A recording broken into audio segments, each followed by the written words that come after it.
ก็เมื่อนี้ก็ฮ้อนหลายไต่ไต่กินมันมากกับมากกับฮ้อนก็บ่ค่อยได้นอนปานใดช่วงเหนื่อยเพราะว่าก็ไปนั่นไปนี่มื้ออื่นก็สิเข้าไปทางขอนแก่นเข้าไปทางขอนแก่นเพราะว่าเอ่อพอดีนัดกับพ่อแม่ครูบาอาจารย์สายป่าเพิ่นไว้ ก็สิเข้าไปปรึกษาหารือกับเพิ่นในเรื่องราวต่างๆในเรื่องราวต่างๆเพราะว่าก็คือจั่งว่าน่ะเออ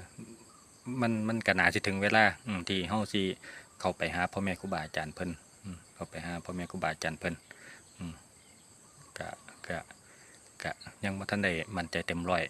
แต่ก็มีความมั่นใจที่สิเข้าไปหาเพิ่นได้นะมีความมั่นใจที่สิเข้าไปหาเพิ่นได้อืมเพราะว่าเฮาก็เดินเดี่ยวมาอยู่จังซี่ก็โดนแล้วนะเดินเดี่ยวมาอยู่จังซี่โดนแล้วอืม